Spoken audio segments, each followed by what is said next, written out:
Check 1 2. Check 1 2. All right, Al. See if you can set this up to. See if you can set the camera up.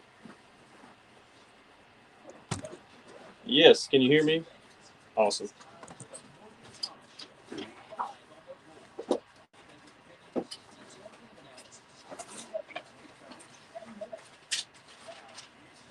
Yes.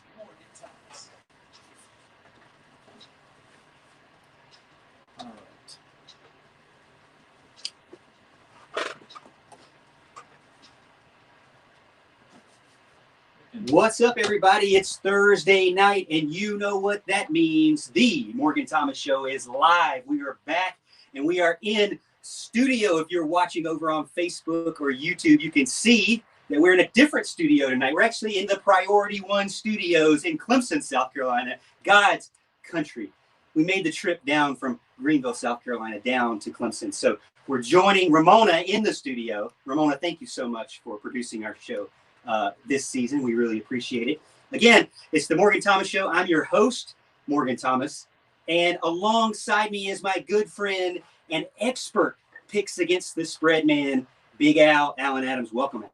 Yeah, it's great to be here, man. This is kind of, it's really nice being able to drive half the distance as opposed to going to Greenville. So it's kind of like a home field advantage here, being in the studio. And we are sitting in the presence of some of the greatest broadcasters of all time. So I'm glad to be here tonight, ready to talk a little bit about Clemson, Georgia, although it didn't work out like we wanted to. And then get into a little bit of SC State. So, and the picks against the spread, they went really well for me last week, as you mentioned. So it was a lot of fun. Yeah, I'm looking forward to it. And like Al said, he lives in this area, so not too far for him. Yeah. Houston, this is Greer's greatest college football fan, Houston Burnett, on my left-hand side. Whoa! Wait, am I hyping you up too much? No.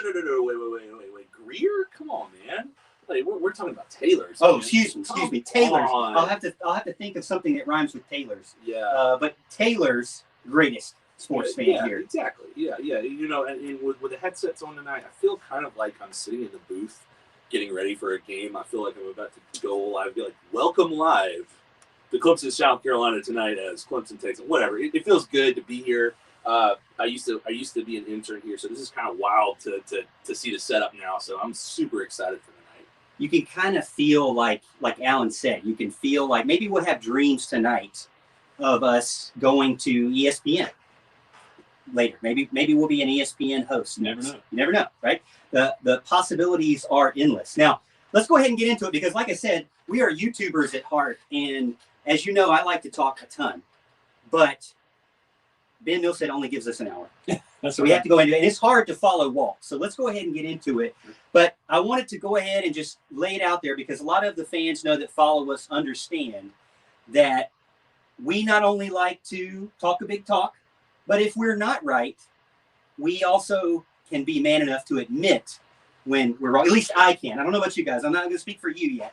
But if we're in a situation where things go wrong, we like to say, well, we like to do a segment called What Was I Thinking? Or What Were We Thinking?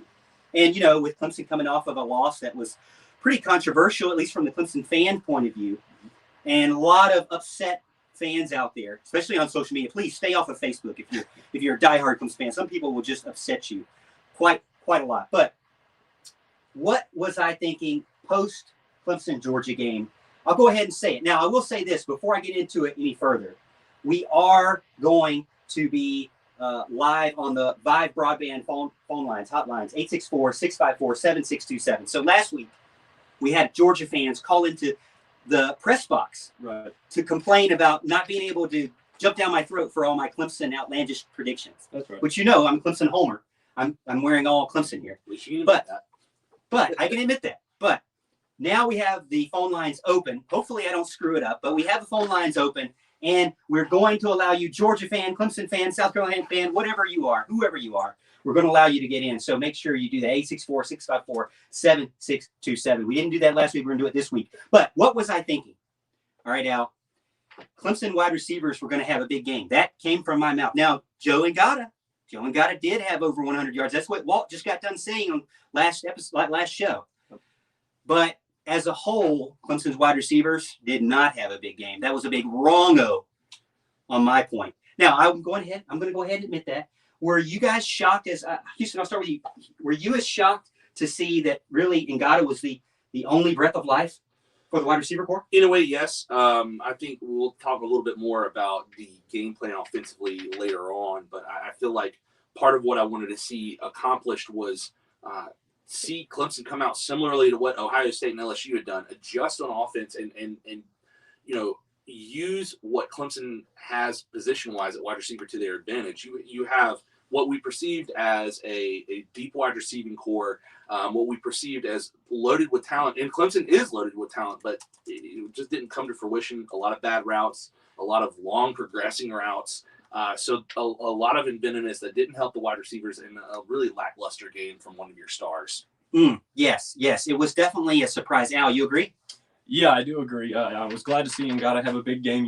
Houston and I, in particular, especially me, has been talking about Ngata for quite some time. So it was awesome to see him doing that and having his over 100 yards for the game. So that was great to see. Again, like Houston said, a lot of the other ones they seemed like they were not on the same page with DJ Uiagalelei at all. And of course, a lot of that has to do, whether it be a play call or whether it be an offensive line struggling against a good defensive line, things like that. But yeah, the receivers as a whole did not play well. Another thing that I will say, I'll go ahead and admit I was completely wrong, was in the same vein, DJ having a huge game. So not only did I say the wide receiver is going to have a huge game, we got to have somebody to throw it to. Right. So DJ having a huge game, he came out what I would say not in line, not cohesive, just completely off his game with the interaction between him and the wide receivers. There were a lot of starting plays where he held the ball too long. Mm-hmm.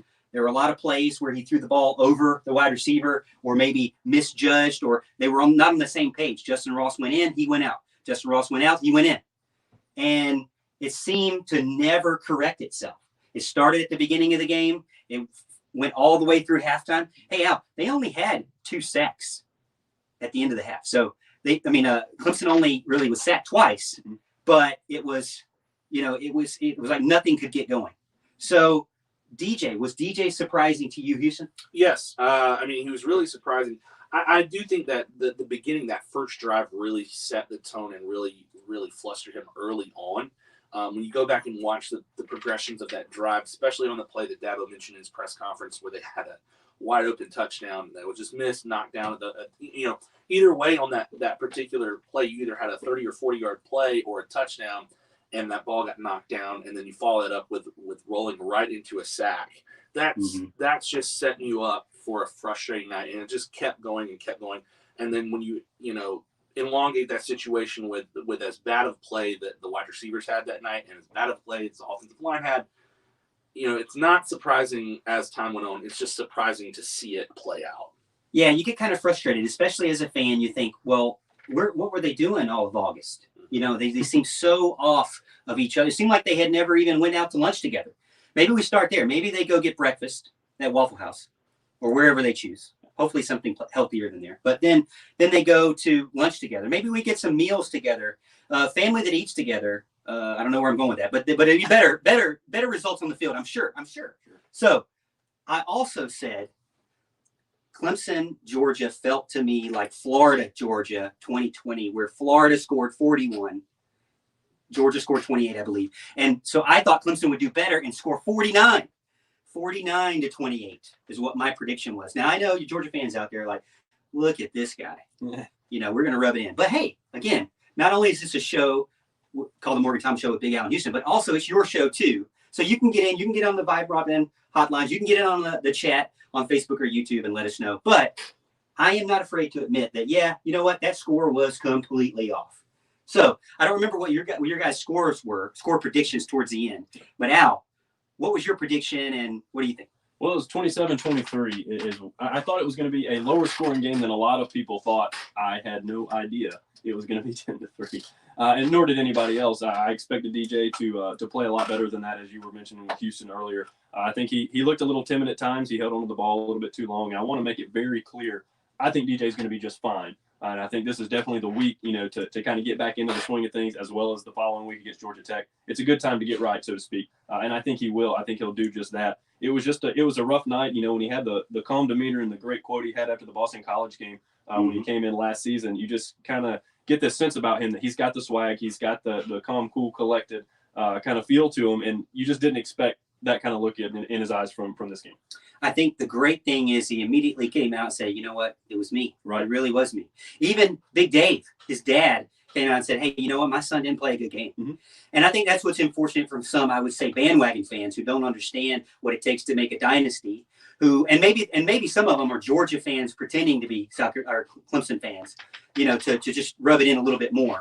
But to say things about DJ smarts or his, motivation or his heart, his guts, his desire, to me, all those personal shots are just, you shouldn't be a fan of Clemson if you are. Right. Because I think he definitely has a huge, huge ceiling, lots of potential. We've already seen what he can do. The man didn't play very many games last year, almost had 1,000 yards passing. Yeah. So we know that he has the talent and the arm strength and he can do it. There are some things he needs to work on, but on the bright side, there were things there that were available to him. Like you mentioned, Houston, the first sack of the game, did you know that E.J. Williams, now he didn't see him, but this is a simple fix to me. He didn't see him. He was looking at Davis Allen. Then he looked at Justin Ross. Then he looked at E.J. Williams. E.J. Williams was open from about 2.5 seconds after the snap.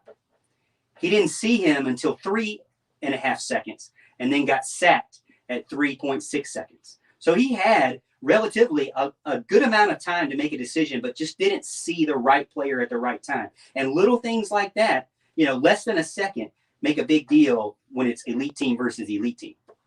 Well, I think what I think you can extrapolate from this game and from what you just mentioned, as far as what the offensive strategy needs to be going forward is make and give a game plan and at least pass routes and a simple plan for DJ to get in rhythm. That's the main thing. It doesn't need to be long progressing routes and creative routes that go across the field and do all this. Keep it simple. Part of the reason that Ohio State and LSU were so good on offense the last 2 years is because they weren't running anything exotic. I think we can all agree that those routes and those plays and those play designs weren't the craziest thing. It's just that every wide receiver knew where they were going on that particular play. They sold the route out every single time they ran it, and the quarterback knew exactly where they were going to be on that particular time. It doesn't have to be crazy. You don't have to send all these crazy routes. One of the things that I'd love to see eventually, and it's, once again, a simple fix, is have a drag across the middle for a wide receiver. Put someone there. There was nothing like that. We Clemson tried to put posts for the tight ends. It just wasn't there.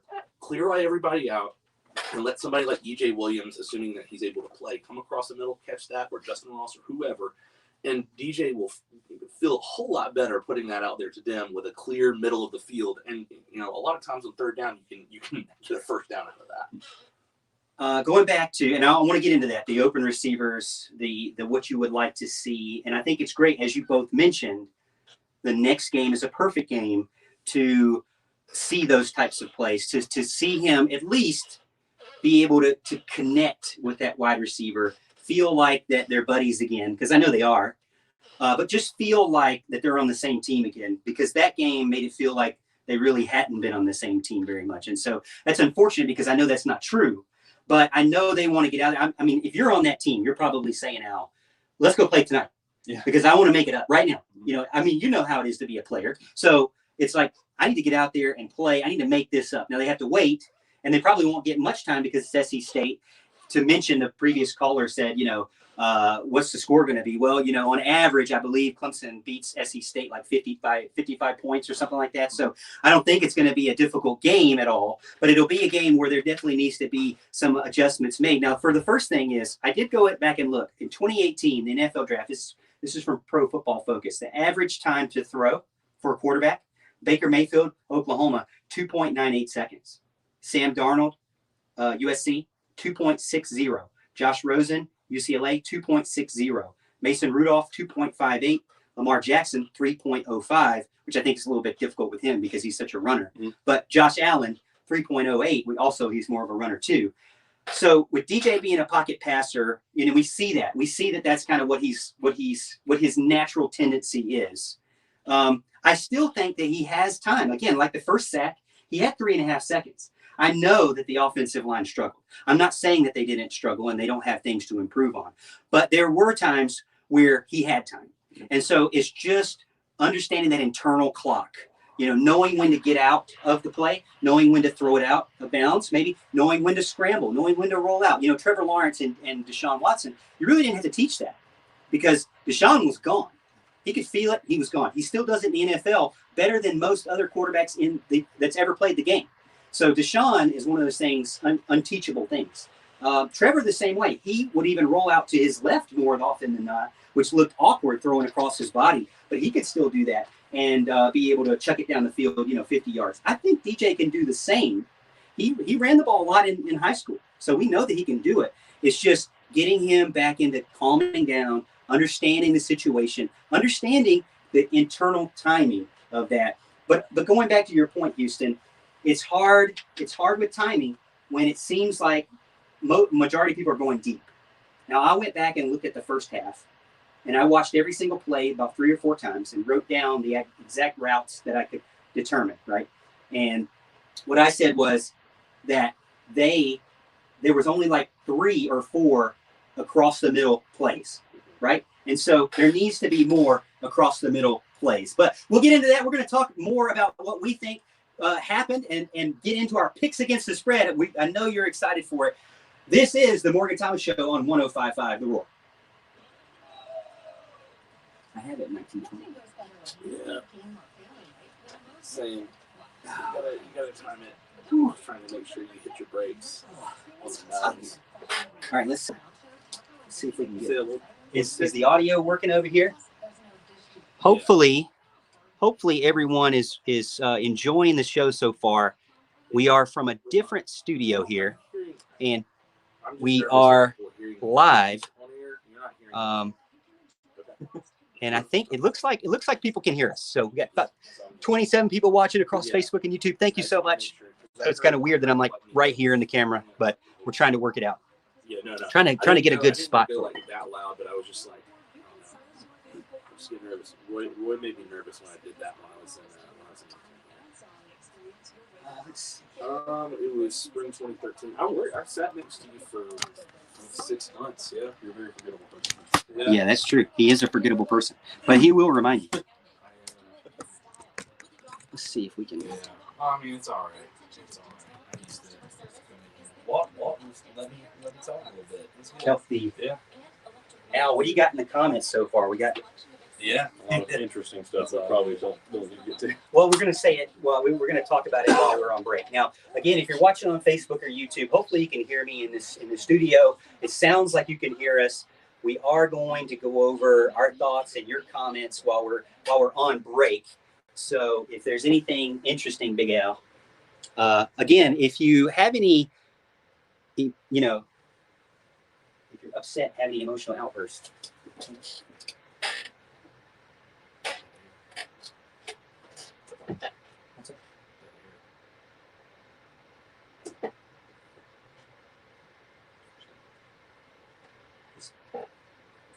Is it on the Roar app?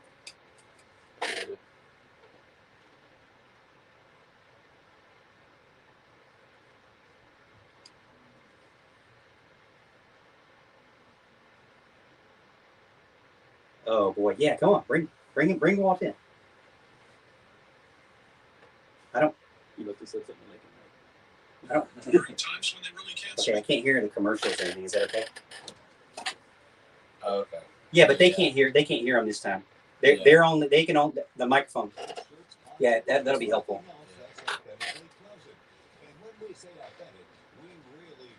That's fine.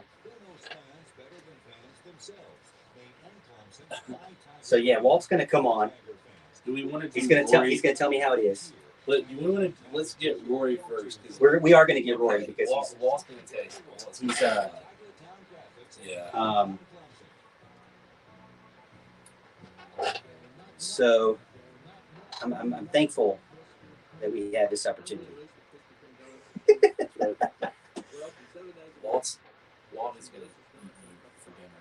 No, On he loves me. He's gonna break you. He loves the me. show. So Al, what do we got in the comments? Let's see what we got here. We're talking about. We're gonna give. Okay. We're gonna do regular shout outs or just comments? I'll come back. We'll get you later. Mona, I just hit the air button. I'm guessing so.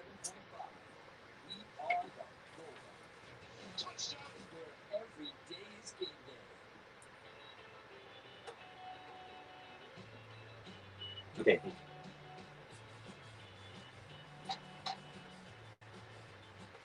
And we are back. This is Morgan Thomas with my co-hosts, Big Al, Alan Adams, and Mr. Houston Burnett.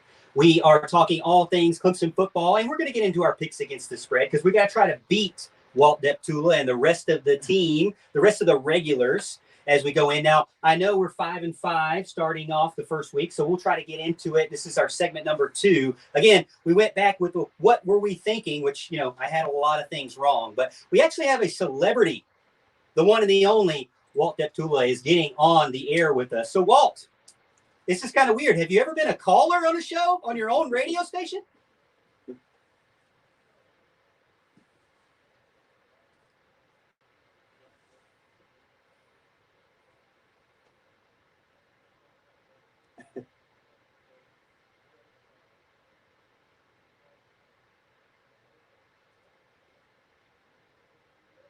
All right, Walt. Well, we really appreciate you taking the time out to give us a shout out. Like I said, we hopefully all three of us combined can beat your expertise in college football. So we're going to try to. Maybe we can, maybe we can't.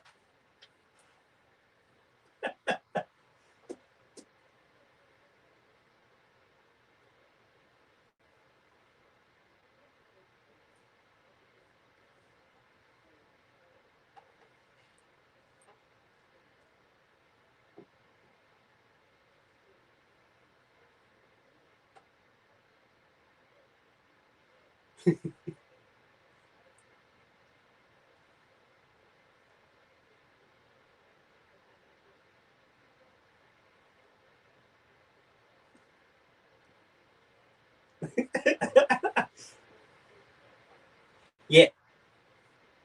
All right. Thanks, Walt. We appreciate you getting on. Again, if you're listening on Facebook or YouTube, I know you can't hear the callers. That was the great Walt Deptula. So hopefully you'll be able to listen to it. If you're listening through the app, maybe you do like me, where you're watching the show mute and you're listening to the app. That's what you should do. So listen to the radio and then watch us on Facebook or YouTube, because we're nuts here. We actually have another caller online, and he's been waiting for quite some time. So we'll get him on. Rory, welcome to the Morgan Thomas Show.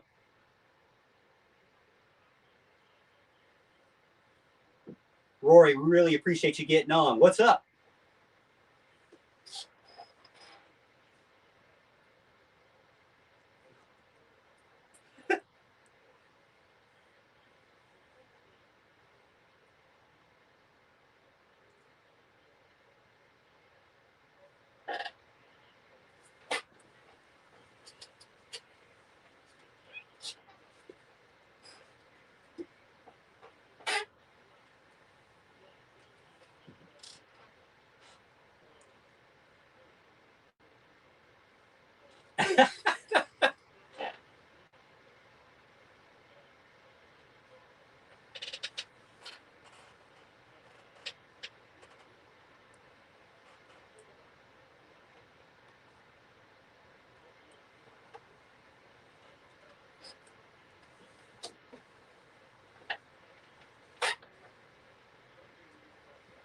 Yes.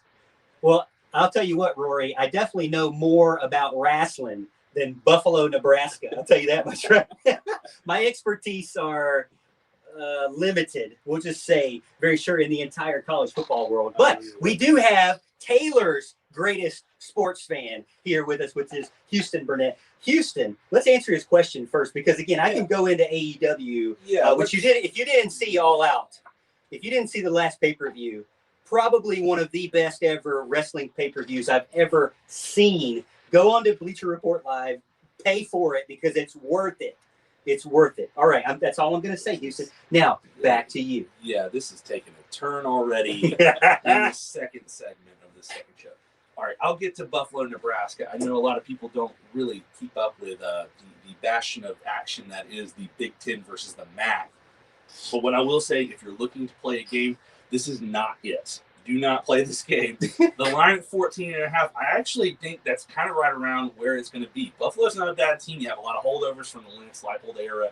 He went to Kansas and took a lot of players with him. But Buffalo just won a game last week, 69-7, I believe. Nebraska struggled with Fordham in the first half. Nebraska is low-key what we call in the biz trash. So I'm going to say it's going to be a close game. I think Nebraska ends up covering at 14, but it's going to be one of those games that towards the end, we look up at the scoreboard and we go, ooh, it's 24-20. Nebraska's struggling. Buffalo's driving. And, something happens and Nebraska wins that game. I think Nebraska covers, but yeah, it's going to be not fun viewing for anybody. Wow. Al, I don't know. Is that one of those ones that you're looking at maybe putting some money down on, or is that another one where you stay away from? I've definitely stayed away from it. And first of all, Rory, do not encourage Morgan Thomas with wrestling talk on the wrestling. Air. Okay, please don't do that. We gave him enough on the phones for that when he did that earlier on Mark Childress' show. But yeah, I'm staying away from that one. Look, I've got a lot of games I'm looking at for Big Al's bets in the segment that I do as well. And if you didn't hear, I went 6-0 against the spread last week. Hoping to keep that going this week, so make sure you keep an eye out for that video as well. But yeah, it's not one I'm looking at, Buffalo, Nebraska. So I'm definitely going to defer to our expert Houston on that one. Okay. Speaking of picks against the spread, we were going to do some grades for Clemson teams. Maybe we'll hold that for the YouTube, Facebook audience. Because we like to give a shout out to our YouTube, Facebook audience. If you don't already follow the Morgan Thomas Show on YouTube and Facebook, it's at the Morgan Thomas Show, and also on Twitter at the Morgan T Show. You can hang out with us. We don't have anything very important to talk about. Well, we'll talk to you at least about whatever you want to talk about, especially wrestling. But if you look at the picks against the spread record, now this year it's the Roar's picks against the spread. It's going to be the morning show. Mickey Plyler 5-5, John Haidt 5-5, Brad Sinkiff 6-4, Ben Milstead 5-5. So very stacked. They actually leading the way right now, 21-19. All right. So the afternoon crew, Kwok 5-5, Kelly 6-4, Walt 4-6. Walt didn't have a very good week. He's got to get back in there. And Ramona 5-5. So congratulations, Ramona, for going 5-5. And then the nighttime crew. Really, I don't even want to say these numbers. Disaster. The nighttime crew. We're leading the way, and that is a problem. All right, so we're carrying the weight, and Morgan Thomas 5-5 last week. Ellis Tolbert 2-8, Richmond Weaver 4-6, Mark Childress 3-7. I'm not going to say anything bad about them because I love them all, but come on, fellas, we got a 14-26 overall.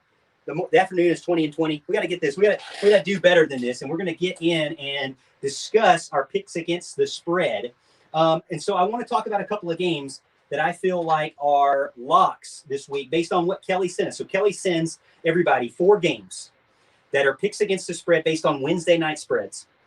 And we have to pick those, and we go up against the rest of the team here at the Roar. So let's start off with, I don't want to start off with the big game, Oregon, Ohio State. I don't want to start off with that one. Let's start off with some that I think are locks. Pittsburgh at Tennessee. Computer picking Pittsburgh. Population right now picking Pittsburgh. Pittsburgh -3.5. I think it's a toss-up game for me, but when I look at the film of 2, I think Kenny Pickett had a really good game his first week. So I'm going to lean on Kenny Pickett, and also the ACC's got to really make it up, man. They stunk it up last week, so come on, Pittsburgh. Yeah, no, I totally agree with that. I think Pittsburgh, at least on paper, is a better team, and that's not always the way it works out on the field, obviously. But Tennessee is a disaster, and I don't see them getting much better this year. Pittsburgh is, a lot of times they're up and down, and Kenny Pickett is up and down. You don't ever know what you're going to get from him, but he had a good game. Game 1, I'm hoping that continues. Their defense is still pretty good. Lost a couple of key players, but still, I think they've got the edge in this one. I'll take Pittsburgh as well. So, Houston, me and Al picked Pittsburgh. Are you going to change our mind? I'm gonna stick with Pittsburgh. I will say I'm a little leery. I would not actually play this. Tennessee's offense looks a lot better than it did last year. I'm not sure about the defense. Playing in Neyland is always a struggle. So I'll say Pittsburgh, but I would not play it. And again, the Pick'em contest is brought to you by Park National Bank, where you mean more. I need to make sure I say that there. So Park National Bank, thank you so much for sponsoring the Pick'em Challenge. All right, so we got Pittsburgh at Tennessee. We're going to go with Pittsburgh. And then I got another lock here. Rutgers at the worst team in the ACC, Syracuse. Rutgers -2.5. Population picking Rutgers. Computers picking Rutgers. Houston. Yeah, so I got a shout out to main man Casey the Beef Cregan from the Sluggo podcast. He's a big Rutgers guy. I'm taking this. I'm saying that Rutgers rolls. Rutgers and Greg Schiano is the truth this year. He's going to. I think firmly believe that Greg Schiano will be the coach of the year in college football this year, and it starts this week by them rickrolling Syracuse. Yeah, I think Rutgers looks good. I think Greg Schiano, Rutgers looks good. Well, on the flip side, DeVito was able to get some things going, and Ohio's not the worst team in their conference. They're actually one of the better teams. Yeah, I mean, I thought Syracuse looked actually pretty good, all things considered, for their first game, so I was pretty happy to see that. And Rutgers, on paper, to me, this line seems really fishy to me because I think the line should be much higher. As basically Houston was saying, if Houston think they're going to roll, the line should be much higher than I think what it is, 2, something like that. And I'm not really sure about this. And this is one, if I was, in the betting world, I would stay away from, just because I think something smells up about it. And I wouldn't play it. But on paper, you got to take Rutgers here. Rivalry game. Number 10, Iowa at number 9, Iowa State. This is actually a lock for me. Might not have been a lock 2 years ago, but based on what Iowa State did, they struggled to win. And they got all the way down into the red zone multiple times and could not get touchdowns. So they're struggling right now to figure it out. Iowa, on the other hand, destroyed Indiana, which a lot of people had picked Indiana to win that game outright. So, Al, are you thinking that Iowa is a lock there as well? I wouldn't call it a lock, but I did take Iowa. Minus 4.5. Minus 4.5. That's right. Iowa State's minus 4.5. And I took Iowa in this game just because, like I said, I don't want to overreact to week 1. I think that's a trap a lot of people fall into, especially when they're picking against the spread. And Iowa looked really good. Iowa State did not look very good. Iowa State's going to be at home this game, so I think it could be interesting. But I saw it as about a 4-point game, so I took Iowa, knowing how well they played week 1. All right, and then next up, I think is a lock, is NC State at Mississippi State. Minus 3. Now, here's the thing. NC State's minus 3. They looked really good. Population says NC State. Computer says NC State. Bam Knight, Ricky Pearson Jr., both over 100 yards rushing. They look really good. But let me tell you something. Playing Louisiana Tech, not going to be a pushover because they have Austin Kendall behind the center. He actually came back to play. And they got another guy, a transfer from Tennessee at wide receiver. And they actually put up some big points against Mississippi State. They ended up losing, I believe, at the very end on a last-minute field goal.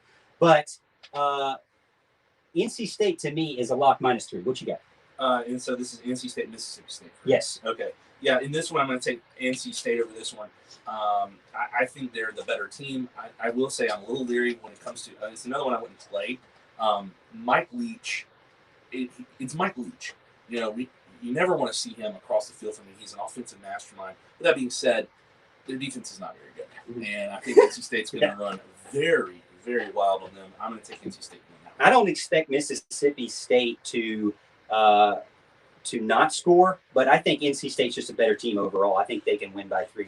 Al, agree, disagree? I totally agree with you. I think NC State is a better team. I like their defense. I think they're tough. I think they're athletic. They got a great quarterback, 2 great running backs in Knight and Person, like you mentioned earlier. So I think they're going to be the superior team. The question is, can they win, a game on the road in an SEC environment? I think that's kind of what it comes down to here. I, however, a teaser, am going to pick NC State as one of my Big Al's bets this week. Oh, wow. So you don't even have to, you're teasing that you need to tune into YouTube so you can check that out. Again, Alan does his Big Al's bets every week, and it's going to be on our YouTube channel at The Morgan Thomas Show. Last one that I think's a lock, then we'll get into the ones that are question marks, but we got Anthony online, so we're going to get Anthony, and then we're going to go into our question marks, or at least my question marks. But Texas, number 15, at Arkansas. Texas minus 7. Computers got Texas. Population's got Texas. I think it's a lock. The Longhorns. I got this from a fan on their one of their YouTube channels. The Longhorns plan on having pulled pork this weekend. Ooh, okay. Woo pig suey. No woo pig suey. Woo grilled suey. Chopped suey. Yes. I'm going to take Texas in this one. If you watch any of the great game that was Arkansas and Rice, real powerhouse, you would have noticed that Arkansas was trailing in the third 17-7 to a bad Rice team. Texas is going to roll. Hudson Card looked really good last week. I think he's going to keep that up this week. Give me Texas. Al, you agree or disagree? I do agree. I was Big Al's bets. Picked Arkansas minus 19.5 against Rice. And I was really sweating that one come the third quarter when they were down 10 points. And then I assumed that was a loss. I came back, saw the score, and they were by like 21. And what a cover. Yep. Okay, a great comeback. So yeah, I'm not a believer in Arkansas right now. Again, you don't want to overreact week 1, but I will take Texas here. What ended up happening is Rice just ran out of gas, basically. You know. So, but anyways, all right. So we're going to go on a quick break. Anthony, I see you on the line. We're going to get you right when we come back from break. Again, this is the Morgan Thomas Show on 105.5, 97.5, The Roar.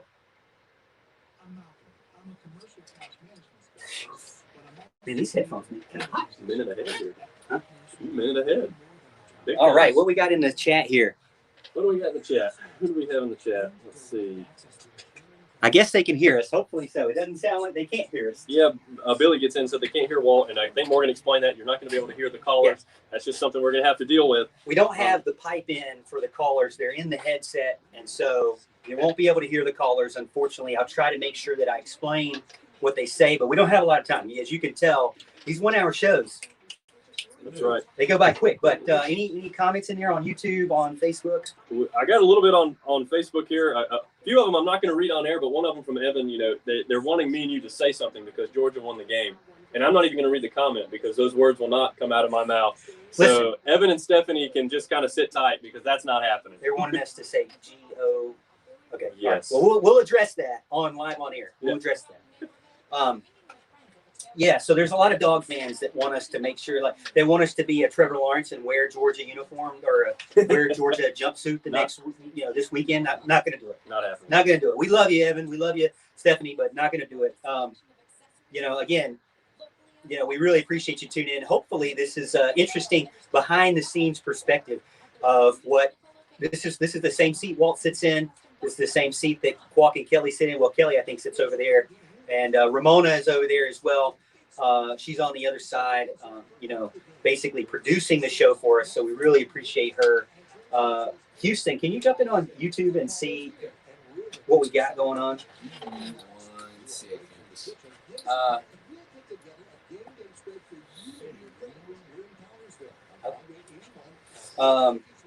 But yeah, we really appreciate you getting. If you're not already, make sure you like the video, share it with your friends, and subscribe or follow if you haven't already to help the algorithm out. We really appreciate that.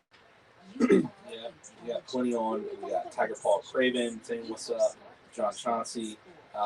Waffle House isn't working for Georgia Tech. Steer clear there, of course. Clemson Carson, what's up, guys? What's up, Clemson I don't know if Carson? they can hear you over there. I'm trying. It's a little hard Yeah, to hear. You're kind of over there. Yeah. John Chauncey again gets in. DJ's young, plenty of time to grow. No doubt. Yes, my very man. true. Amen. American Football Network. Walt, Rory, You can see where it I love says both of end those guys. Stops that. That's Sanders so we Reigns, got what's up, a minute Sanders? and a half left. You see how it's 30 seconds. John Sarian. There's a ton of people on YouTube. We appreciate it. Thanks for listening. So yeah, that's what we got going on YouTube. You probably can't hear me. I'm trying. No, I'm YouTube trying. has been great. Yeah. Sticking with us. The losers appreciation group was great. Got a lot of thoughts and concerns and venting out, and so you need to do that after a loss. Oh yeah. Sometimes you can overreact. I can overreact, but once you go back and maybe watch the game again, you start to see what the coaches are seeing. It's not just coaches speak. They're literally there was one play that was a touchdown to the house that was literally just DJ throwing the wrong type of ball. Right. I mean, that is not fire everyone type stuff. That is literally one mistake. There was a sack, as we mentioned, was literally, half of a second, and if he got it out, he would have been great. All right, we're coming back. 59:45. Thank you.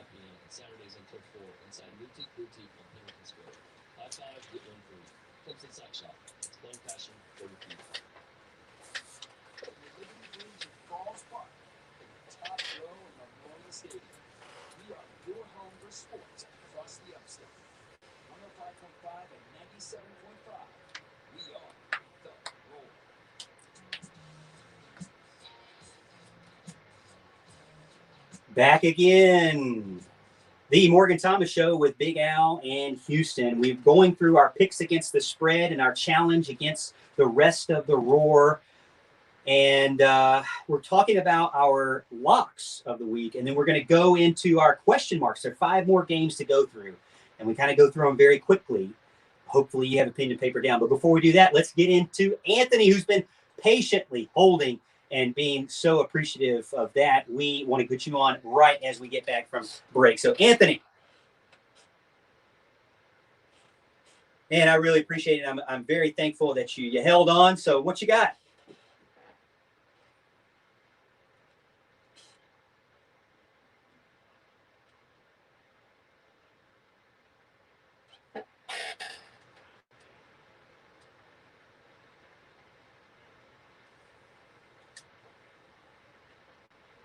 Hey, thanks for getting in, Anthony. We appreciate that. We only have 1 hour, so we got to get through it quickly, and we will talk about it. I mean, we didn't talk about our grades, and I think it's very hard to not give the defense almost all A's, like literally 15 gold stars.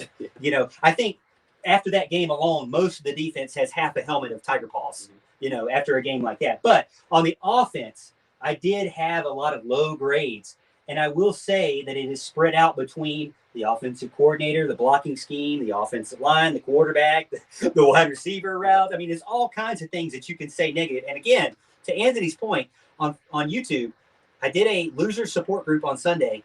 3 hours.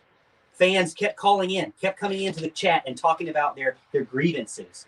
But what were some bright spots? Well, first bright spot's got to be Joe Ngata.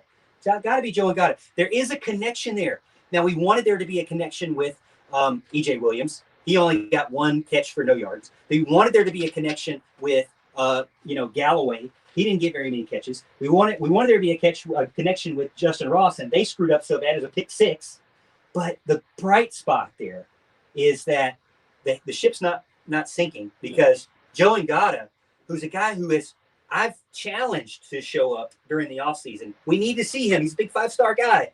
He did show up. He did catch some difficult balls. I was going to also say, Jones got a great player. He had a great game, 100-yard receiving day. I also think late in the game, seeing Lynn J. Dixon get in there and provide, as terrible as a rushing guy as it was, when Lynn J. had the ball in his hands, things seemed to move a little bit more. I think he really took ownership of that offense, at least for the few plays that he was in. He had a 10-yard rush, I think, in that 2-1 drive that he had. One rush. And, the offense seemed to be moving when he had the ball in his hand a little bit more. So get the ball to NJ, see a little bit, get the seasoned vet the ball a little bit more, and let's see what he can do against an inferior opponent. Yeah, Joseph Ngata is obviously the main takeaway from this game, in my opinion, and I like that Houston threw Lynn J. Dixon in there as well. But look, another one of the things you want to kind of look at, if this is for all the fire Tony Elliott people. Okay, we're not saying that on this show, and this is coming from a guy who's been critical of Tony Elliott's play calling. I like more plays over the middle and things like that. So, but there were plays open. Morgan did a film review that he was actually messaging us last night about it. All night. Way too late, by the way. And and he was texting us about every play pretty much that he saw. And there were some plays that were open. So it's not that the scheme just was absolute trash or anything like that. Some plays were there, and DJ's going to have to find those. And again, he's going to settle in. He's going to find those plays. They're going to be there the rest of the year. Look, it's the thing about just settling in, like you said. And Walt said he's got great opportunity now. Hey, listen, SC State's going to be a win. I mean, if it's not a win or if it's a close game, again, we're going to have some callers next week. But it will be, all right? It's not a difficult game. It's not a game where I think you want to, like Kirk Herbstreit kept going to seed on run him. No. Like if in the Army, they always teach you. I served in Iraq. I was in the military. They always teach you that when the bullets start flying, you fall back on your what's natural to you. Okay, the only way to make the unnatural natural is to train and to teach. Okay, and you got to repeat over and over and over and over and over. That's why we go to the range 1 billion times a year, is because you've got to be ready for when stress happens, you go to what you feel is natural. Now, we saw on display that really DJ's natural is to sit in the pocket. Mm-hmm. His natural thoughts are to not scramble. Now, you didn't have that with Deshaun. You didn't have that with Trevor Lawrence. They were more of, and I told Walt this, they were more of your Scottie Pippins. They were more of your Michael Jordans. They were more of your basketball players. They were more of your Giannis's, right? That's not what DJ is. Now, can he be? Maybe he can, but he is 240-something pounds. He's going to be more like a Taj. So Taj being on the staff is great for this team because he can teach him, say, hey, this is the struggles that I have. And remember, this guy's not even 21 yet. So he's got to develop. Or for anybody saying anything personally negative about him, would you say it about your son? No, you wouldn't. You wouldn't. So let's give him time. He's got 2 great games coming up. SC State, Georgia Tech. Those are really the primers to the away game against potentially an undefeated SC or NC State in a ranked versus ranked game and in an away game where he can reestablish his dominance on offense. So I do think it's there. Again, when I go back and look at the plays, I decided what I wanted to do after the losers support group. Everybody said, Morg, you got to go back and do a film review. Well, I don't know if YouTube's going to let me do a film review without dinging me for a copyright violation for playing the film. I'm going to try it. You know what? Might as well try it. You know me. I played a Whitney Houston song and they kicked me off air, right? But I'm going to try it. But when you go back and look, they say, well, you know, Tony Elliott's not very creative. Well, either you do, and then you get some people say, well, he needs to be more simple. Well, simple, creative. I think you can mix both. But there were plays. Again, first or second drive of the game, DJ or Justin Ross does a sick move. DJ checks at the line. The defense sucks in and presses, which is exactly what he wanted them to do. He hikes the ball. Justin Ross does a move to the inside instead of doing a move to the outside. DJ throws a lob to the outside. If he would have thrown a dart to the inside, it would have been to the house. There was literally no safety because Scene moved in and pressed. There was nobody there. That could have been a game changer there in a 10-3 game. Another one.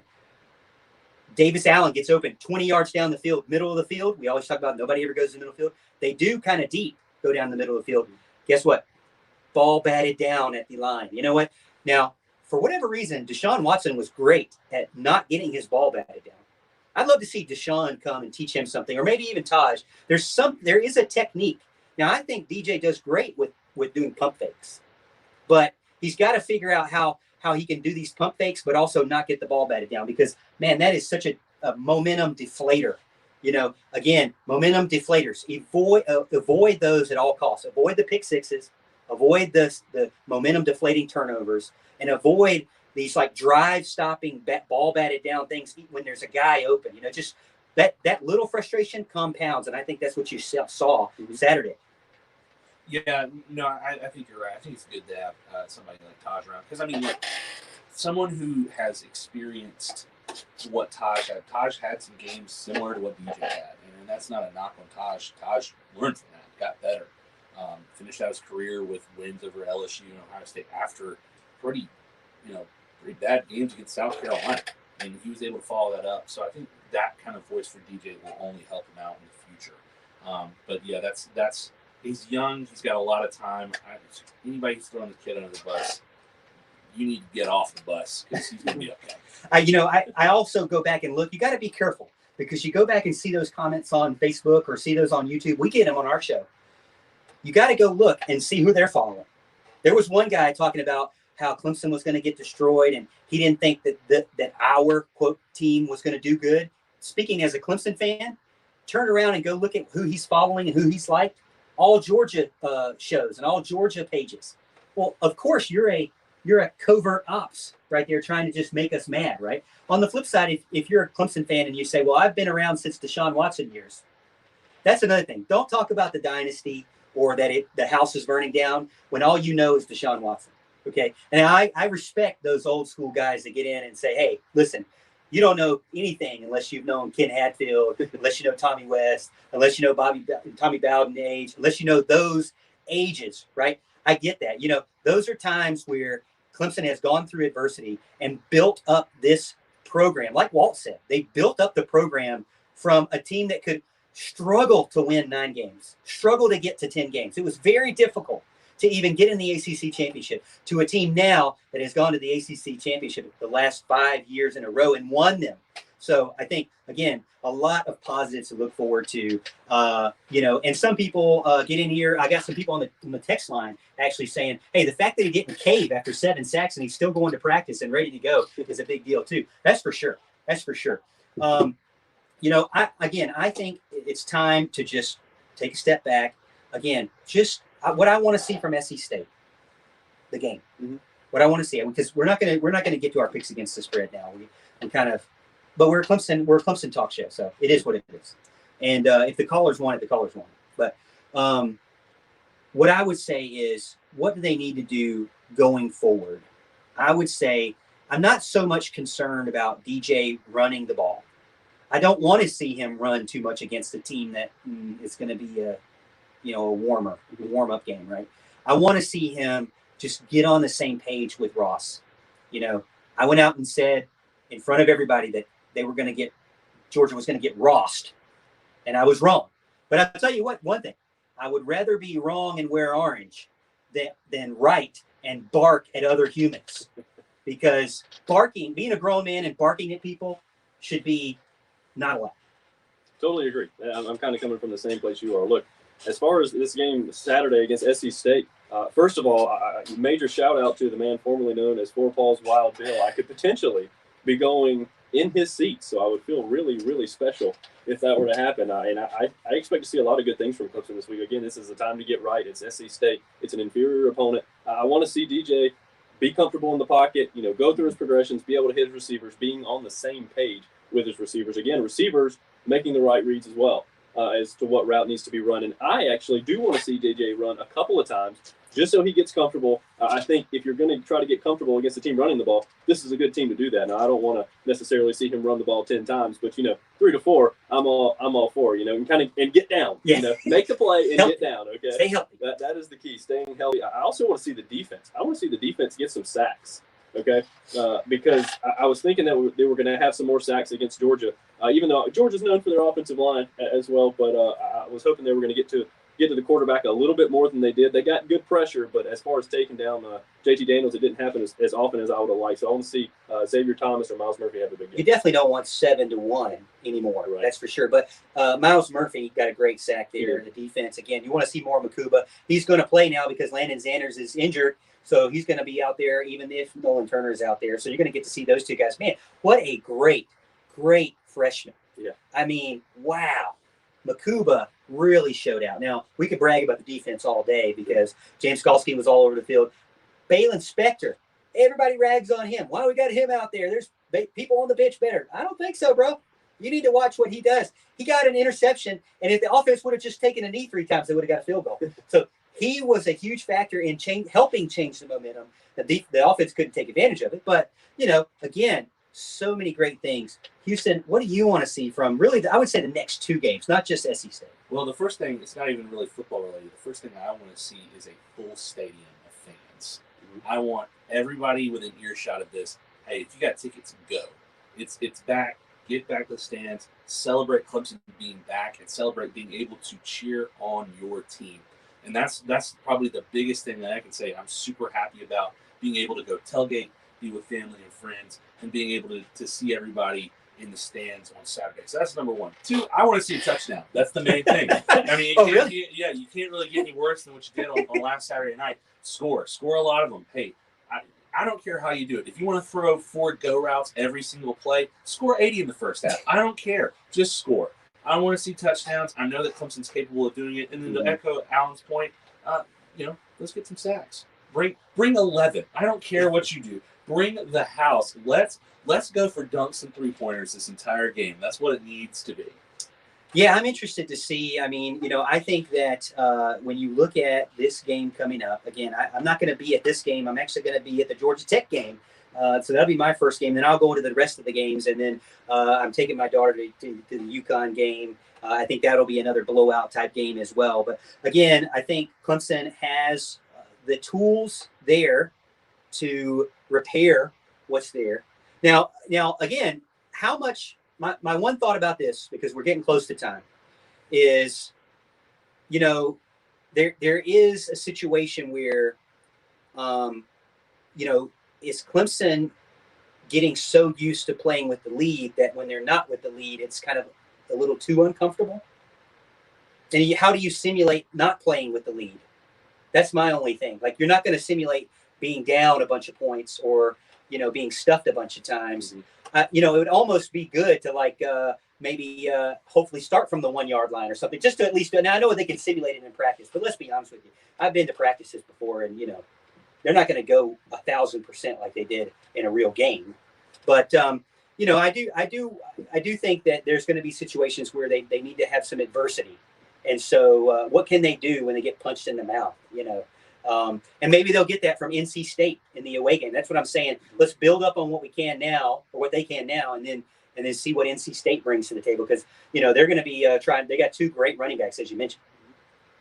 They do, and I think that's kind of what they're going to lean on. I think they have to, honestly, NC State, because that's what they're all about. And as a matter of fact, Ricky Person, their backup guy, is a guy Clemson went pretty heavy after for a while. Ended up going to NC State, and he's done a great job. They look like a good team. They look like they're much better than a lot of people think, and I hope we're going to see that this coming Saturday as well when they go to Mississippi State. But, yeah, I think you're exactly right. I think they need to get right now so they'll be ready for that game. Well, we want to tell everyone we appreciate you for getting in on the show tonight. If you called in, and make sure you check us out over on Facebook at The Morgan Thomas Show, YouTube at The Morgan Thomas Show, and Twitter at The Morgan T Show, because you can't get that many characters there. But we appreciate it. I hope you enjoy the rest of your night. You got Dallas Cowboys versus Tampa Bay Buccaneers at 8:20, and then Jacksonville, Houston will be on the Roars radio stations this Sunday afternoon. So, again, from the Priority One Studios, we appreciate this is the Morgan Thomas Show with Big Al and Houston on 105.5, 97.5, The Roar.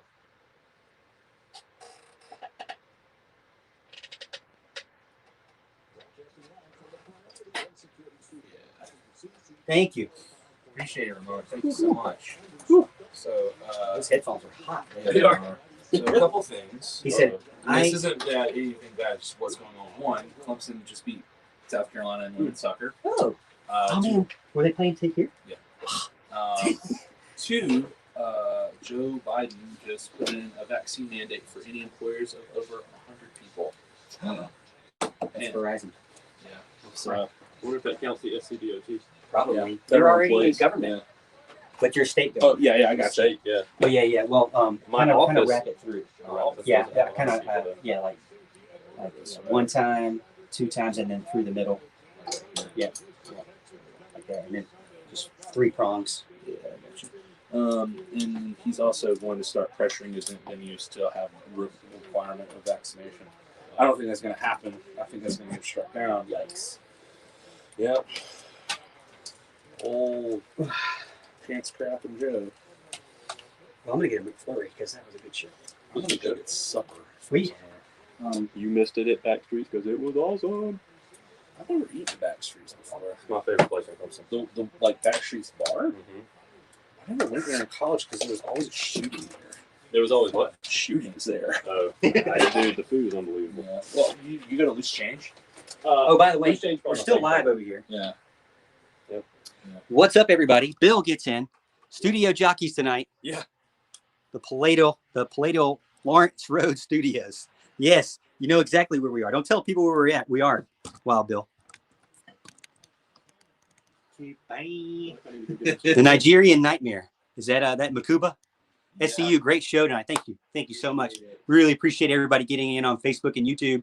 Again, it's kind of hard to do something when we're in a studio and not natural, but we really appreciate everybody getting in and joining and being a part of the show tonight. Normally, I would like to get your comments more than we were able to, but I hope you guys understand, and we'll try to do some shows throughout the week to help it out. But again, thank you so much for getting in. I'm going to hit the end button, and as always, Tiger fans, we'll see you at the top of the hill.